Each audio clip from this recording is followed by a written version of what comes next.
물고 뜯고 씹고 맛보는 금천 썰전. 아, 이게 잘 맞아요. 네, 안녕하세요. 네. 저는 강수정. 예, 이성우입니다. 네, 네. 오늘도 총선 특집으로 금천 썰전 국민의힘 강성만 예비 후보님을 모시고 이야기 나눠보도록 하겠습니다. 네, 반갑습니다. 안녕하세요. 네, 안녕하세요. 반갑습니다. 네. 네, 간단하게 인사 부탁드릴게요. 예, 금천구민 여러분, 저는 오는 4월 10일 실시되는 제22대 국회의원 선거 국민의힘 예비후보 강성만입니다. 2024년 새해 복 많이 받으십시오. 하고자 하는 소망 다 이루시고 늘 사랑과 평화가 함께 하시기를 기원드립니다. 감사합니다. 네. 사랑과 평화. 사랑과 평화까지. 네, 알겠습니다. 네. 그러면 이제 예비 후보님의 양력을 한번 네, 소개시켜 제가 한번 드릴게요. 해보겠습니다. 저도 이번에도 자기 명함으로 명함이 제일 좋아요. 제일 확실합니다. 네, 그래서 네. 아, 이 명함이 깔끔합니다. 앞에는 아무 딱 이렇게 강성만 써 있고, 네, 한번 대표 영역으로는 일단 국민의힘 서울 금천구 당협위원장, 현재도 위원장이시죠. 그래서 상당히 지금 2017년부터 지금 한 8년간 당협위원장을 활동하고 있습니다. 그리고 국립박물관 문화재단 사장, 차담업인 한국발달장애인 문화예술협회 아트 위켄 명예이사장, 그리고 차담법인 푸른지구 공동대표, 그리고 국민의힘 서울시장 수석부위원장, 농림부 장관 정책보좌관 2급 상당이고요. 그리고 국정홍보처 공보지원 담당관, 그리고 광주일보 지금 정치부 기자, 그리고 부천 소명여고, 그리고 서울 희경여고 영어교사도 하셨어요. 그 교사도 하셨습니다. 그리고 서강대 영문학과를 졸업하였습니다. 그리고 행정학 박사를 갖고 있습니다. 네, 그래서 이렇게 화려했던, 사실 되게 화려해요. 네. 교사도 하셨고 기자도 하셨고 그래서 네. 그리고 국정홍보처도 일하셨고 그리고 또 국립박물관도 일하셨고 이 발달장애 문화예술협회도 일하셨고 되게 여러 가지 일을 하셨어요. 그래서 어떻게 좀 추가할 게 있나요? 아니면 좀 강조할 거 소개 이것만 가지고 내가 설명이 부족하다 이런 게 있나요? 아니 뭐 그 정도면 되겠습니다. 뭐, 그래요? 네. 이 정도면 돼요. 이 국립박물관 문화재단은 뭐예요? 그 용산에 가 보셨죠? 네, 국립중앙박물관 네, 문화재단. 네. 이제 바로 그거예요. 처음에는 제가 거기 이제 사장으로 갔을 때는 국립중앙박물관 문화재단이었어요. 네네. 말하자면 그 용산 국립중앙박물관 안에 그 극장이 있어요. 극장 용이라고. 네네. 그리고 또 문화상품 샵이 있고 또 식음료 매장이 있고 이런 데서 이제 수익 사업을 해요. 그래서 거기에서 번 돈으로 박물관을 지원하는 일을 해요. 그게 이제 박물관 문화재단의 일인데 제가 사장을 하는 동안 박물관 미술관 진흥법을 국회 본회의에서 개정을 했어요. 그래서 중앙자를 빼고 국립박물관 문화재단으로 말하자면 이제 이 재단법인이었던 그 법률적인 지위를 특별법인화 시켜가지고 네. 특별법인화라고 하면 이제 KBS 같은 기관의 성격과 같은 기관이 되는 거예요. 공영 국가로부터 예산 지원을 당연히 받을 수 있는 그런 기관을 만들어서 그 영역을 이제 뭐 부여박물관, 뭐 공주박물관, 뭐 제주박물관, 지방의 국립박물관까지 다 확장을 시켜서 지방박물관의 그런 문화를 또 경영하는 그런 재단, 굉장히 확장된 재단을 제가 만들고 나왔죠. 이거 언제까지 하셨어요? 그때가 임기 3년을 하고 나왔으니까요. 이명박 정권 시절입니다. 네. 그러시구나. 사장을 놓고 해가지고 네. 사장님이었네. 네. 거기는 또 대표라고 안 하고 사장이라고 그러더라고요. 그래요? 네. 용어가. 일단 또 궁금한 거 물어봐도 되나? 저는 푸른지구 공동대표 이게 푸른지구라고 얘기하시니까 혹시 기후나 환경이나 이런 쪽이 맞아요. 환경인데 예, 환경부 산하의 사단법인이에요. 푸른지구라고.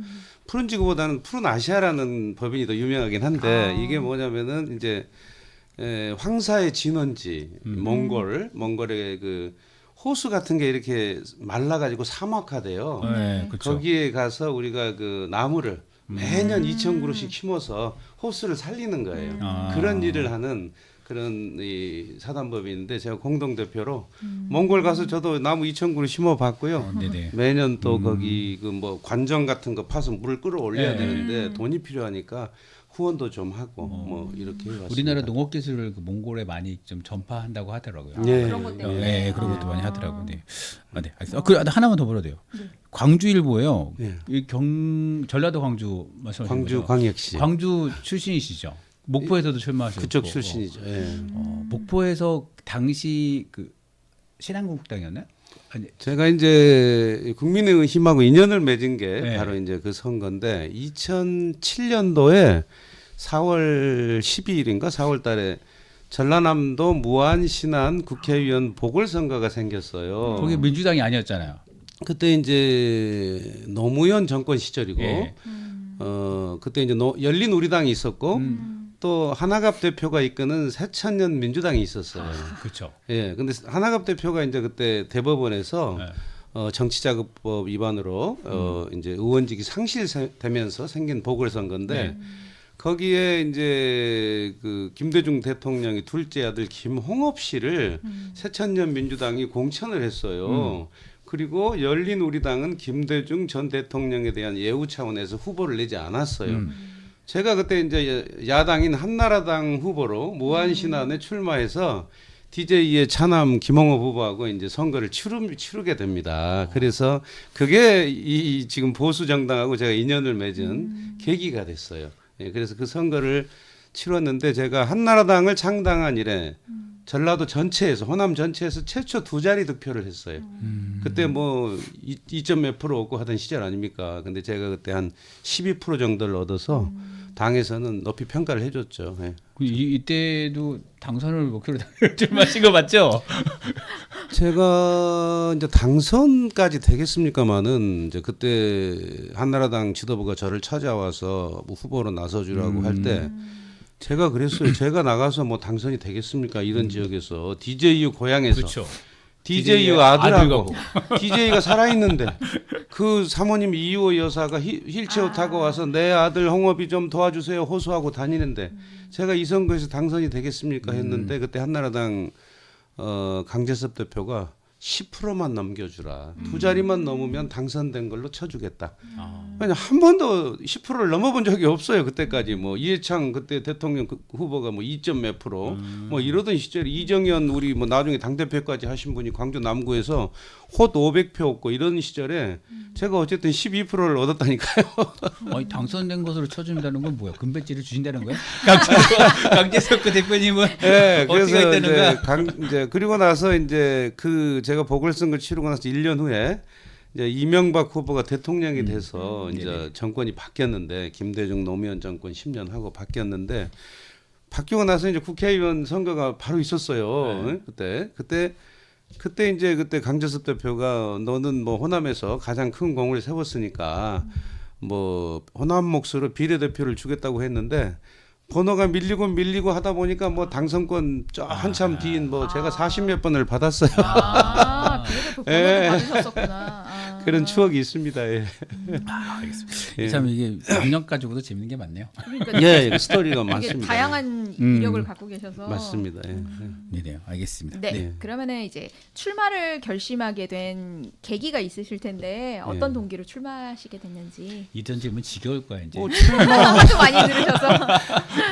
저는 뭐 결심하고 말 것도 없죠. 네. 왜냐하면 여기서 이제 당협위원장을 오래 했고 뭐 만 7년을 했고 이제 8년 차니까 그것도 어렵게 했어요. 뭐 우리 보수 정당이 거의 망하다시피 할 때 박근혜 전 대통령이 탄핵되고 뭐 바른 정당이 생기면서 보수 정당이 분열되고 여기서 그 당시에 이제 한인수 위원장님이 바른 정당을 따라가시고 그리고 여기 뭐 위원장을 할 사람도 없을 때 그때 사실 어렵게 그때 임명진 목사가 비대위원장 할 때 네. 저를 이제 여기 당협위원장으로 세워주셨거든요. 그때 그 이후로는 뭐 저희 당이 뭐 참 처참한 상황을 세월을 겪었으니까 뭐 참 뭐 푸대접도 받고 뭐 천대도 받고 그런 세월로 살아왔어요. 그러다가 4년 전에 출마했고 당협위원장을 하는 이유는 선거에 나가기 위해서 하는 거니까 그래서 새삼스럽게 결심할 것은 없고요. 다만 뭐 어려운 지역인데 뭐 저보다 더 훌륭한 분이 또 나간다고 하면은 뭐 제가 안 나갈 수도 있겠죠. 그렇지 않으면은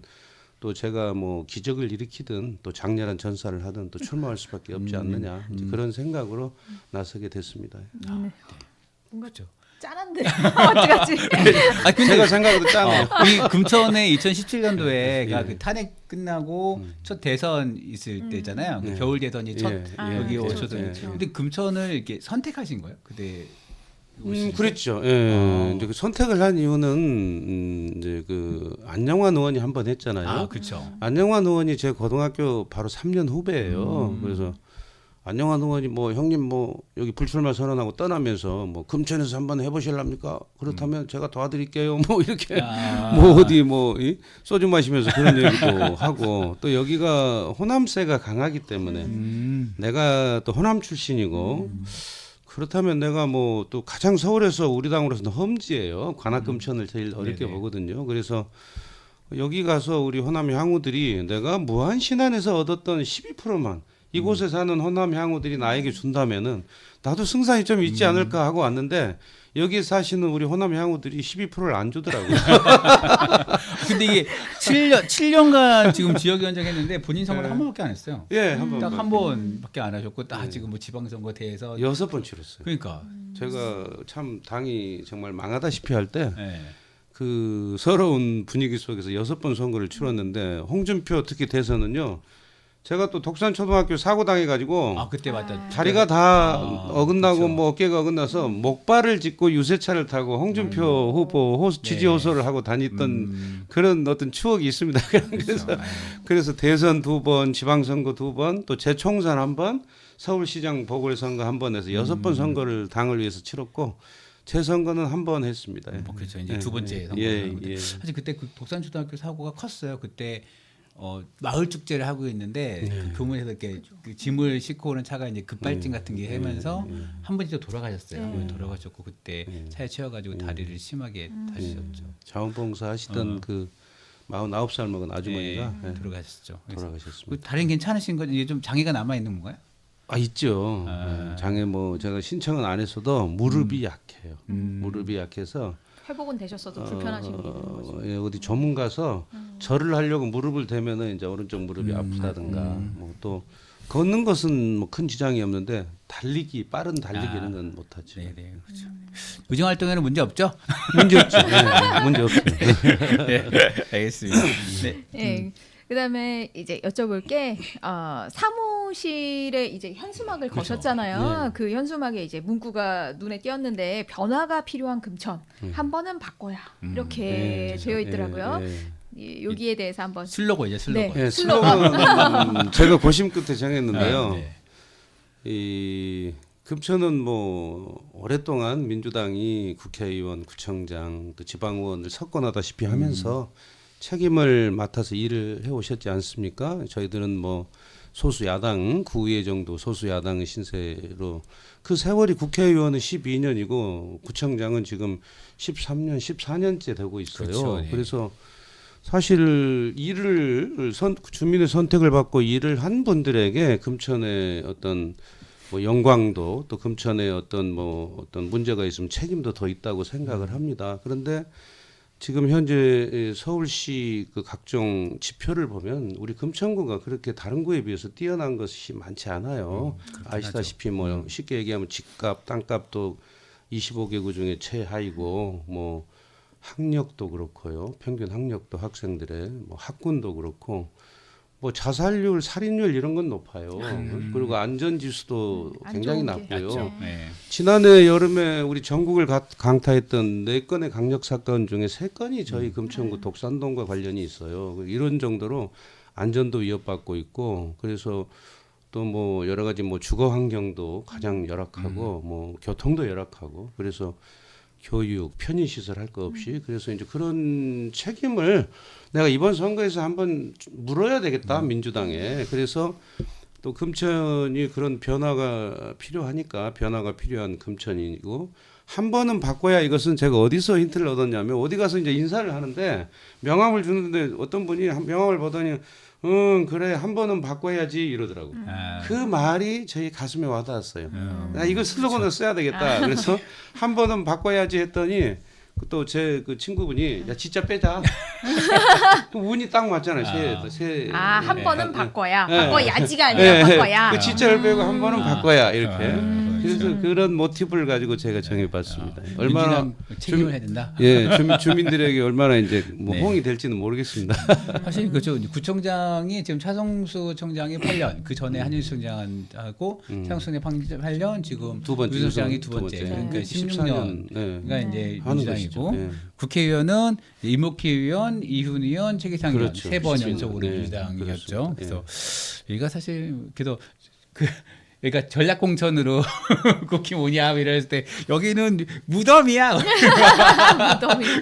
그렇게도 여기는 국민의힘의 무덤이야 이런 얘기도 많이 나오긴 하던데 정말 어떻게 좀 반대가 무덤이죠. 예, 그 정도면 뭐 무덤이고 뭐 여기서 떨어지면 진짜 떨어진지도 모른다는 뭐 말씀이 맞아요. 예, 그런 정도로 어려운 지역입니다. 그래서 험지 중 험지라는 표현도 부족해서 죽을 사자 땅지자 사지라고도 부르고 그냥 죽는 사지예요? 곳이다. 근데 네. 그렇게 그 이유를 어떻게 분석하는 거예요? 이게 뭐 호남이나 이런 것도 아닌데 왜 그렇게 여기는 그 계속 민주당이 당선되는 것으로? 근데 그 이전에는 사실 국힘 쪽 국회의원 안영환 그쵸, 의원이나 안영환 그 의원이 한인수 청장님이나 한인수 사실 재선했고. 있기는 했어요. 예. 그러니까 완전히 이렇게 예. 파란색으로 다 예. 그 민주당 쪽으로는 아니었던 것 같은데 예. 어떻게 보세요? 왜 그럴까? 그러니까 물론 이제 저희도 있긴 있었죠. 뭐 이우재 의원도 있었고. 그렇죠. 근데 이제 네. 이우재 의원 같은 경우도 민중당 출신이고 해서 조금 진보적인 색깔이 강했고 또 안영환 의원은 이명박 대통령 당선 직후 이제 뉴타운 바람이 그렇죠. 불어서 그 덕을 보고 신승을 하신 분이고 또 한인수 청장은 오랫동안 지역 정치를 하시면서 자기 조직이나 기반을 갖춘 분이기 때문에 그런 어떤 예외적인 일이 있었다고 보고요.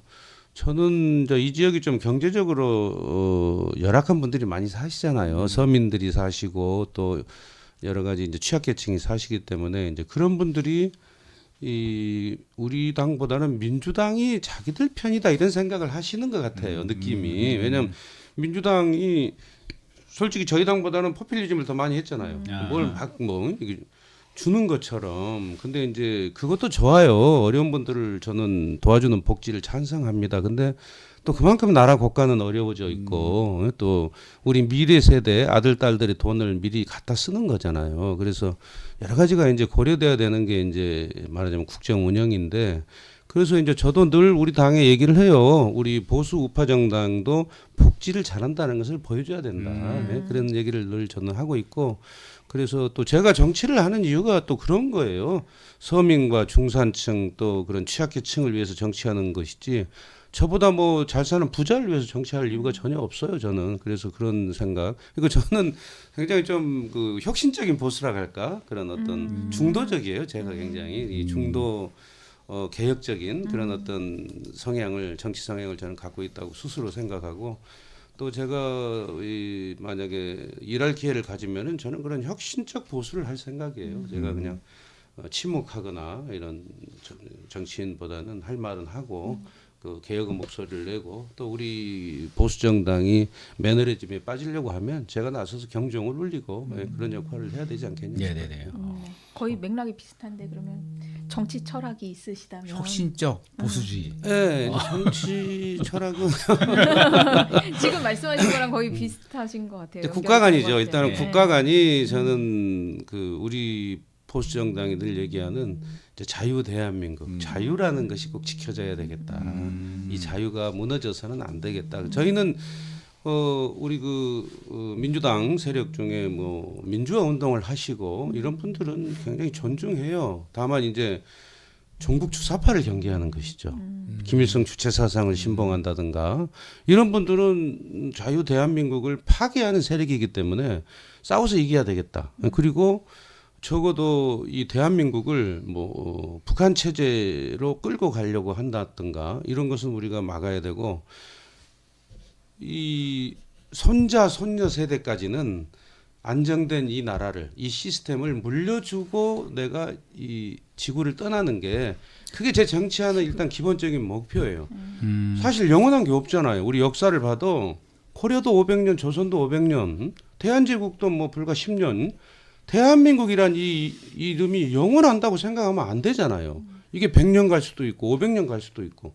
그래서 근데 저는 이 자유 대한민국을 사랑하기 때문에 이것을 뭐 언제까지 갈지 모르지만 제 아들, 딸 그 다음 세대 손자, 손녀까지는 안정되게 갈 수 있는 그런 어떤 정치를 해야 되겠다. 그래서 그게 이제 제 국가관이고요. 예, 그리고 또 하나는 아까 얘기한 대로 이제 서민과 어려운 취약계층을 위한 정치를 해야 되겠다는 게 두 번째고요. 세 번째는 지역을 발전시키는 일을 좀 내가 열정과 헌신으로 해야 되겠다. 그냥 솔직히 얘기해서 국회의원이 무슨 일을 하는지를 몰라요. 이런 분들 뭐 막 초선 의원들 보면 그냥 국회의원 수수받아가 4년을 보내버리는 그런 안타까움. 네네. 당선되면 빼지도 않으면 바로 가서 일을 해야 돼요. 지역에 현안이 있으면은 장관도 만나고 총리도 만나고 해서 단판도 짓고 서울시장도 만나고 근데 그런 일을 안 해요. 제가 보니까. 그런 거 하려고 국회의원 하는 거 아닙니까? 자, 나는 준비됐다 이거죠.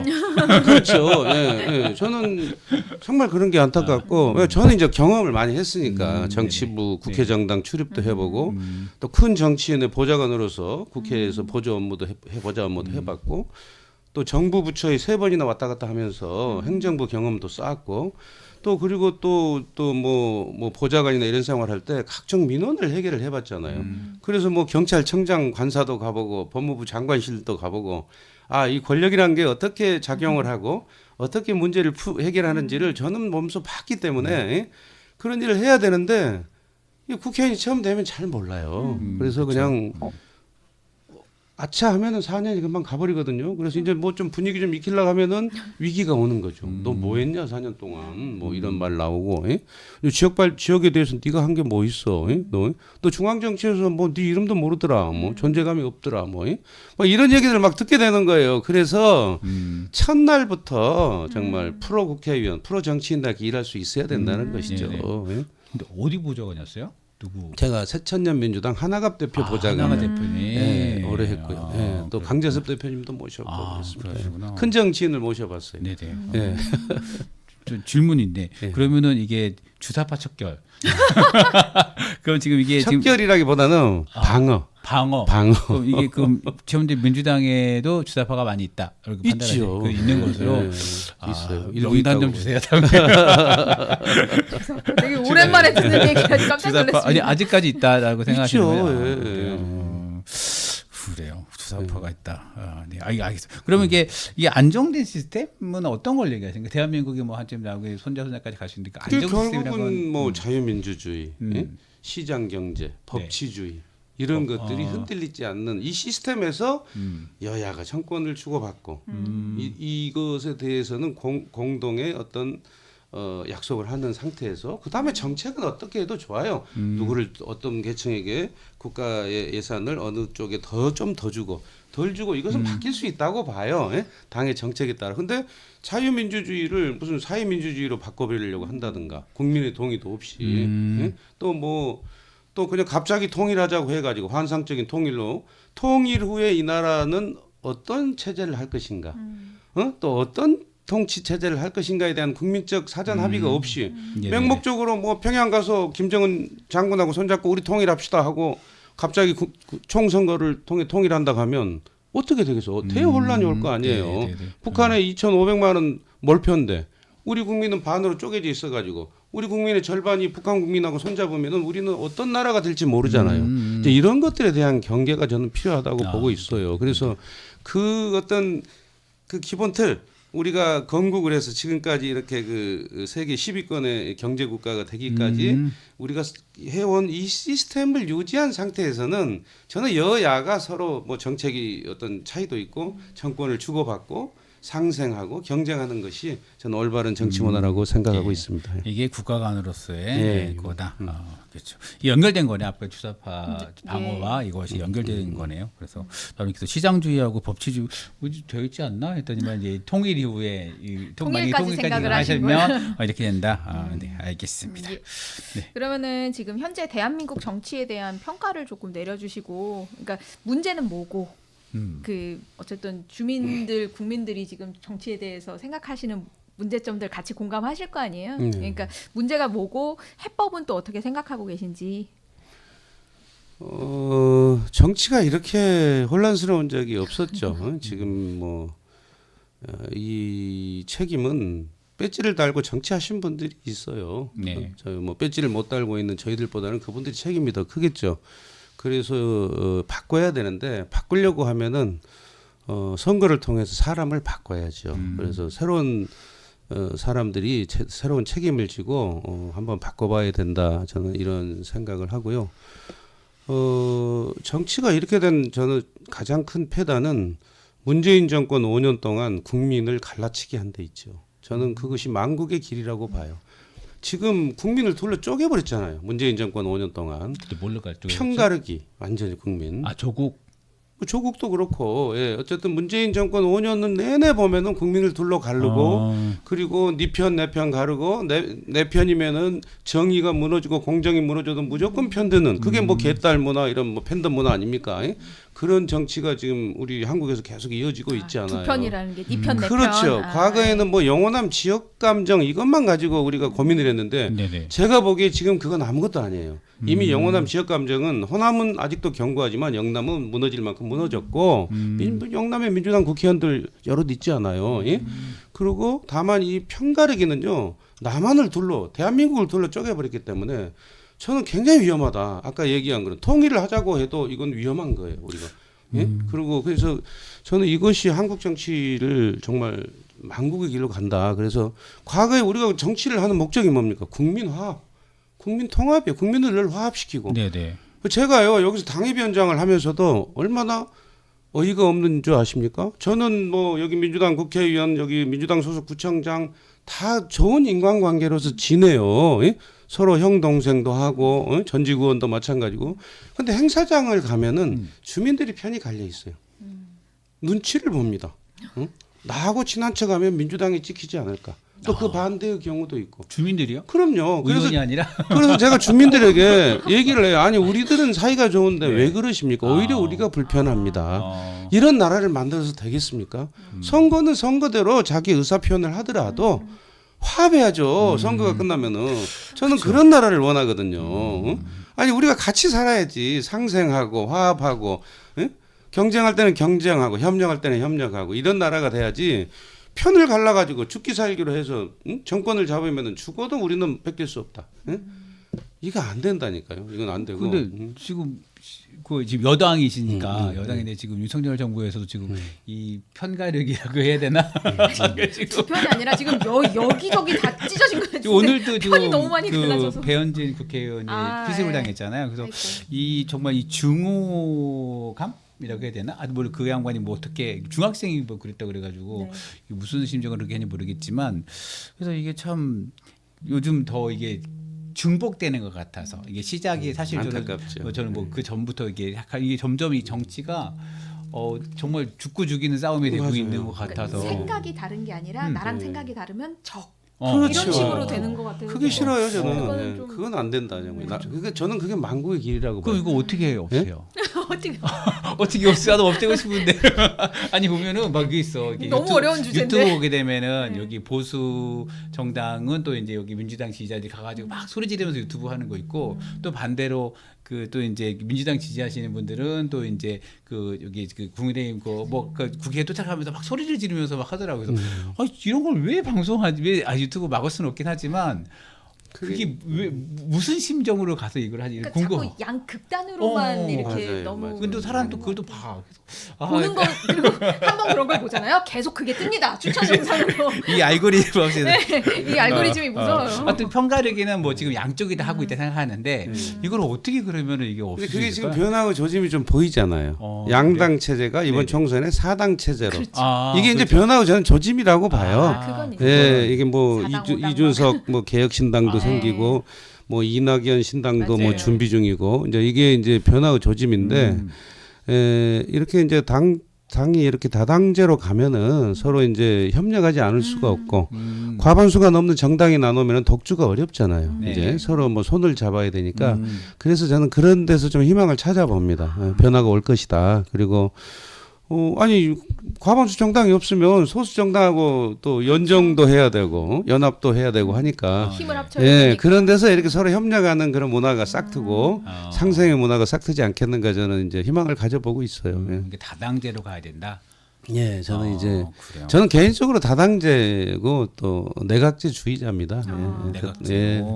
예, 그래서 근데 주민들은 오히려 또 말씀하신 것처럼 환영하는 분위기도 있으시더라고요. 약간 이제 양당 체제일 말고. 때는 여기도 극단적으로. 싫고 여기도 싫으면 어떻게 해야 돼 이랬는데 선택지가 늘어났네. 그리고 여러 가지로 보시더라고요. 선택지가 늘어났으면서 양당이 그러면 조금 더 주민이나 국민의 조금 더 바라볼 수 있지 않을까, 눈치를 더 보겠네 이렇게 얘기를 그렇죠. 하시더라고요. 예, 당연히 보게 예, 되죠. 맘대로 예, 이렇게 예. 양쪽에서 하는 게 아니라 그래서 그런 면도 있을 것 같더라고요. 이 3당이 여러 시도가 최근에는 이제 바른정당인가 하여튼 거가 있었는데 바른미래당 네. 그렇죠. 그래서 좀 이렇게 했다가 또 사라지고 했다가 사라지고 좀 이래가지고 이번에 또 하여튼 주목되고 관심을 가는 것 같아요. 네, 알겠습니다. 자, 그러면 이제 금천구 이야기로 넘어가 네. 볼게요. 네, 금천구에도 지금 그 말씀하신 것처럼 현안도 많고, 자 이거에 대해서 어떻게 평가하시고 해법이 무엇인지, 그리고 이제 그 공약사항 주로 밀고 계시는 공약사항은 어떤 게 있으신지 공약이 말씀해 안 주세요. 적혀 있어요 명함에. 공약은 좀 보완 사항인데 제가 미리 보완. 얘기하면 보완이에요? 경쟁자들이 다 본따서 다 똑같아. 그렇지. 그럴 수 공약은 있다. 그렇게 돼. 그럼 뭔가 빵 터지는 공약이 있는 거죠. 공약은 뭐 그러니까 이제 뭐 본 홍보물 때 한다든가 하는데 근데 경기가 있으신 그래도 거. 공개할 건 다 공개할 거예요 사전에. 근데 이제 저는 금천구는 정말 그 국회의원, 구청장, 시의원, 구의원 정치하신 분들이 협력해야 되고 또 지혜로워야 되고 고민을 많이 하셔야 되는데 그런 게 잘 안 보여요. 왜냐하면 금천구라는 곳이 굉장히 그 면적도 좁고 뭔가 무슨 새로운 어떤 사업을 하려고 해도 할 만한 어떤 그런 공간이나 그런 게 많지 않잖아요. 그래서 굉장한 지혜가 필요한데 그냥 아무 생각이 없는 것 같아요. 제가 보기에는. 그래서 그런 게 너무 안타깝고 이제 특히 제가 서울의 25개구 이런 데하고 비교했을 때는 주거 환경이 너무 안 좋아요.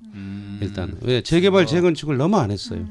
차성수 구청장 때부터 지금 14, 15년 동안 단 한 곳도 하지 않았어요. 예? 저 롯데캐슬 한인수청장이 허가해 놓은 이후로는 그래서 서울에 그런 거는 금천구가 유일해요. 그래서 주거 환경이 너무 열악하기 때문에 이 젊은 세대들이 이렇게 결혼을 해서 진입하는데 굉장히 애로사항이 있죠. 누가 다세대 다가구 빌라 이런 데 살라고 안 하잖아요. 젊은 세대들은 나이 드신 분들은 살지만 그래서 젊은 세대를 유인하는데 주거 환경이 너무 열악하다. 이거 있고 또 하나는 덧붙이자면은 여기 산업과 주거가 같이 가야 되는데 지벨리라는 일자리하고 독산동, 시흥동 이 주거 지역이 완전히 동떨어져 있어요. 고립된 섬이에요. 이건 뭐 지벨리라는 게 별 의미가 없어. 직장만 있지. 직장에 다니는 사람들이 다 광명이나 뭐 어디 뭐 구로나 뭐 양천이나 뭐 이런 데가 살지 금천에 사는 사람은 극소수다 이게. 이게 잘못됐다 이게.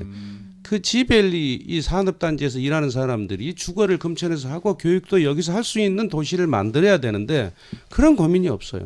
그래서 제가 두산길 지하차도도 빨리 뚫어야 되고 일단 교통부터 또 다른 도로도 또 필요하다면 만들어서 그 사람들이 여기서 살 수 있게 또 이쪽에 지금 신통경 모아타운 뭐 공공재개발 지금은 뭐 서로 하시려고 하잖아요. 이 주거 환경을 개선해서 그 사람들이 살 만한 그런 쾌적한 주거를 만들어주고 또 덧붙여서 교육이 좋아져야 되겠죠. 자기 자녀를 학교를 보내야 되는데 학교가 마음에 안 드니까 떠나는 거예요. 금날에 초등학교 마치면 떠나시는 거예요. 중학교가 뭐 안천중학교, 가산중학교 보내기 싫다고 왜 이런 도시를 만들어야 되냐 이 말이에요. 예. 여기서 초등학교, 중학교, 고등학교를 보낼 수 있는 도시를 만들어줘야 될 거 아니에요. 근데 교육에 관심이 없어요. 솔직히 얘기해서. 예? 금천구의 교육 목표는 인류대학 보내는 게 아니다. 이런 말씀을 들을 때 저는 가슴이 아파요. 이게 부모의 마음일까요? 지난번 신년 인사회 때 오세훈 시장과 조희영 교육감이 와서 교육 얘기를 하는데 저는 현장에서 너무나 두 분의 교육관이 달라요. 오세훈 시장은 서울론이라고 대한민국 최고의 일타 학원 강사들의 강의를 서울론을 통해서 경제적으로 어려운 서민의 자녀들도 듣고 인류대학을 진학하는데 도움을 주겠다는 거고 그래서 좋은 대학을 나와야 좋은 일자리를 구하고 소득이 높고 거기서 계층 이동의 사다리가 만들어지는데 조희영 교육감은 혁신교육만 강조해요. 환경교육, 과학교육 뭐 무슨 그렇다면 공부를 못하면 인성이 다 좋습니까? 그거 아니잖아요. 예? 그러니까 이게 교육관이 벌써 우리 이 양쪽이 다르더라 이 말이에요. 이게 저는 이 수월성 교육과 평등성 교육은 조화가 돼야 된다고 생각하는 교육관을 갖고 있기 때문에 금천구도 수월성 머리가 좋은 이 인재들을 수월성 교육을 할 수 있는 교육을 여기에 같이 해야 돼요. 평등 교육도 하지만. 근데 평등 교육은 있는데 수월성 교육이 별로 안 보여요. 금천구가. 그래서 그런 것들을 개선해 주는 그런 행정, 그런 정치를 여기 반드시 해야 된다. 금천구가. 그 수월성 교육 그러니까 이제 대학을 좀 잘 보내기 위해서 뭘 할 수 있을까요? 뭘 혹시 그러니까 여기 지금 보세요. 여기 지금 옛날에 뭐 자사고를 가져오자 뭐 그 과고를 이런 얘기도 있는데 그런 정도. 아 저는 그것도 찬성해요. 제가 뭐 10년 전부터 하고 다닌 얘기가 네. 있잖아요. 뭐 대학병원, 종합병원 되지도 않는 거 거짓말 하지 말고 예? 차라리 나는 부영한테 부영고를 하나 지어달라고 하자. 부영고, 그게 하나고처럼? 자사고든 그렇지 하나고처럼 서울대 80명씩 가잖아요. 은평이 하나고가 하나은행이지. 그러면은 금천이 달라질 것이다. 교육이 도시를 바꾸지 병원이 바꾸는 거 아니에요. 그러면 여기에 수많은 학원가가 있고 거기에 금천구 중학생들에게 쿼터를 10%를 주더라도 거기를 들어가려고 이 여기 중학교가 좋아질 것이고 학원가는 자동으로 생기고 아니 롯데캐슬 보세요. 초등학교 하나 가지고 얼마나 많은 학원이 있어요. 거기에 중학교가 하나 있으면 얼마나 많은 또 학원이 생기겠어요. 예? 도시가 달라지는 거예요. 예? 전국에서 부영고를 넣기 위해서 인재들이 금천으로 살러 올 것이고 집값이 오를 것이고 당연히 예? 그럴 거 아니겠습니까? 근데 이대 목동병원 목동아파트에 있지만 거기 뭐가 있어요? 약국 몇 개밖에 없어요. 주민의 삶하고 아무 관계 없습니다. 목동아파트 주민들은 그 병원 가지도 않는다고 그래요. 어디 갔냐? 예?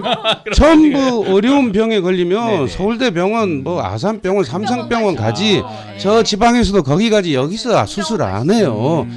간단한 병원 수없이 병원이 많고. 근데 네네.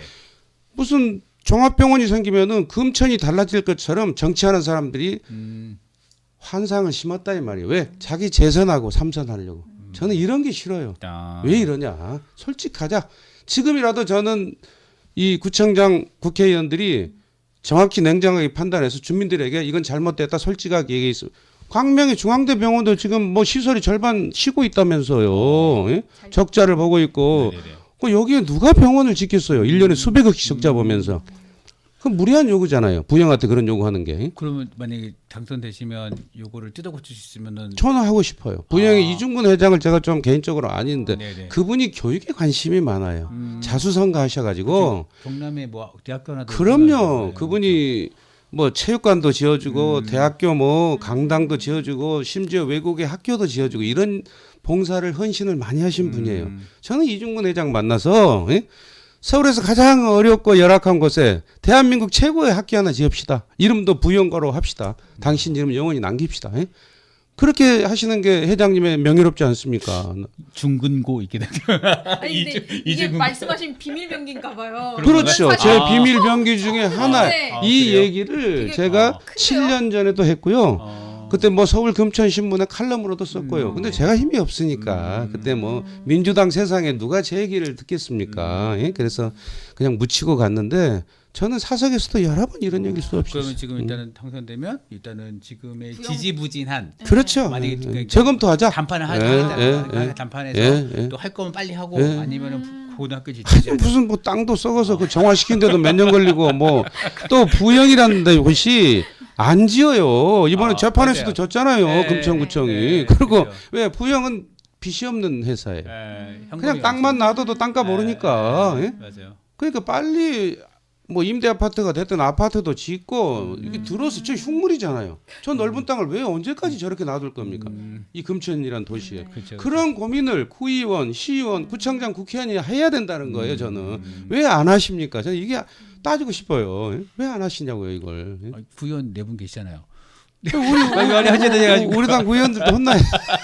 근데 지금 말씀하신 게 사실은 네. 얘기하기 힘든 주제예요. 아, 왜냐하면 그렇구나. 그동안에 병원을 한다고 계속 끌고 왔었는데 아니 나는 이거 말고 다른 걸 할게. 역적 이게 취급이에요. 사실은 쉽지 쉽지 않은 않죠. 말씀이에요. 이런 얘기를 하면은 네. 정말 너무 역적 취급을 하는 분위기가 있었어요. 있어요. 과거에는. 예. 사실 그때 뭐 참 무서웠어요. 24만 명인데 금천구가 거의 30만 명 받아가지고 제출하고 그러니까 있어요. 서명운동 받고 뭐 차선수 그동안에 어쨌든 청장이 해놨으니까. 초선하고 재선하려고 그것을 뭐 대학병원 유치를 공약으로 걸고 관변단체 사회단체 동원해서 뭐 현수막을 뭐 엄청 걸고 거기 다 세뇌가 됐다는 거 아닙니까 주민들이. 일단 음. 병원도 그 당시에는 필요했지만 지금 뭐 광명의 중대병원도 그렇죠. 시기도 준공했고 그렇죠. 상황도 변했고. 그래서 지금 네. 굳이 우리가 이 병원을 계속 밀고 갈 필요는 없다. 다시 검토해 볼 필요는 있다. 아니 이런 지금 거죠.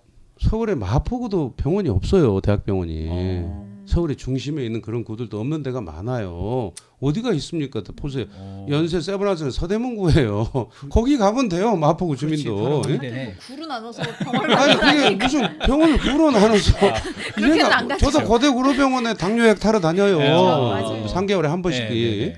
그리고 이게 저는 그런 관념을 왜 갖냐 이거예요. 그 주민들이. 음. 좋은 병원 찾아가시면 되잖아요.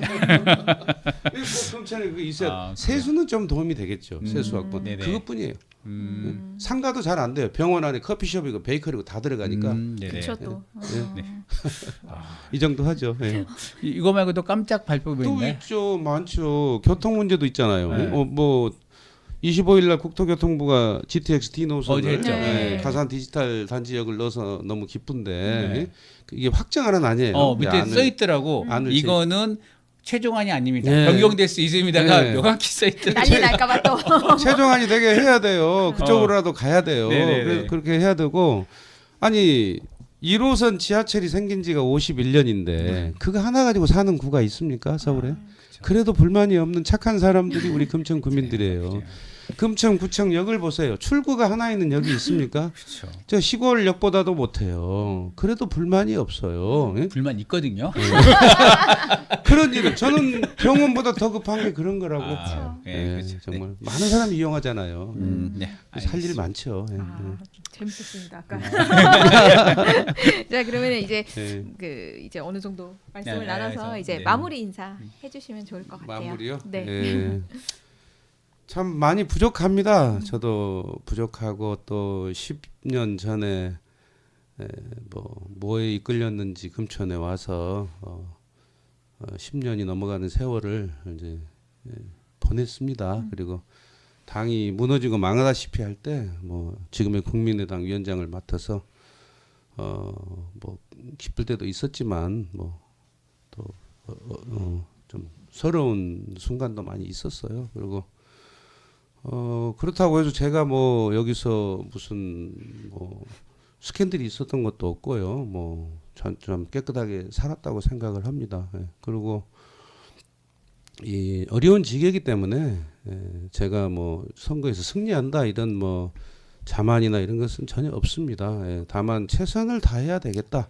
그리고 이제 제 나이가 이제 61년생이라 63이나 돼요. 적은 나이가 아니고 제가 이 뭐 일을 해보겠다고 할 수 있는 시간도 얼마 남지 않았고 최선을 다하고 또 뭐 운이 따라서 주민들께서 일할 기회를 한번 주신다면 저는 정말 이 어려운 지역에서 국민의힘 후보인 나에게 일하라고 주민들이 선택을 주셨다면 정말 눈물 날 것 같아요. 그러면은 정말 이 4년을 내가 뭐 8년 12년 한다는 생각 안 하고요. 4년을 헌신하고 그렇게 해서 좀 지역의 어떤 성과를 보여드리고 해서 저런 국회의원 정치인도 있을 수가 있구나 이런 걸 보여주면 좋겠어요. 그리고 4년을 하고 마무리를 하더라도 뭐 그런 어떤 생각이고 그래서 뭐 그런 기회를 주시면은 책임을 맡겨주시면은 정말 봉사하고 헌신하고 내 인생의 마지막 화양연화라고 생각하고 일을 해보고요. 또 뭐 이 지역이 어려운 지역이라 또 주시지 않아도 저는 뭐 서운한 것 없이 또 제 그 성격입니다. 저한테 나쁘게 한 사람도 저는 가슴에 안 담아두려고 그래요. 그래서 그럴 필요도 없고 그래서 안 담아 주시더라도 서운하지 않고 또 일을 맡게 되신 분에게 잘 하시라고 축하해 드리고 싶고 그렇게 4월 10일을 마무리해 볼 그런 생각입니다. 알겠습니다. 네. 네. 오늘 좋은 말씀 감사드리고요. 네, 네. 자, 본선 이제 네. 공천 과정이 2월 초에 확정되는 것이죠? 아니에요. 아니에요? 예. 2월 중순까지 가나요? 뭐 제가 보기에는 3월 초 중순까지 3월 초까지? 왜냐하면 신당이 많이 이제 나오기 때문에 공천을 미리 하면은 또 공천 못 받은 분들이 신당을 가니까 네네. 그 시간을 안 주기 위해서 공천이 굉장히 늦어지지 않나 이렇게들 예상하고 그래요? 있어요. 그래서 네. 굉장히 예비 후보 기간이 좀 길 것으로 이렇게 좀 전망하고 있습니다. 일단 뭐 본선에서 예, 본선에 뭐 나가게 되기를 해보겠습니다. 희망해야죠. 네, 알겠습니다. 네, 네. 오늘 오늘 함께 해주셔서 감사합니다. 감사합니다. 네, 고맙습니다. 감사합니다. 네. 네, 저희도 이렇게 마무리하죠. 네. 네, 수고하셨습니다. 감사합니다. 네.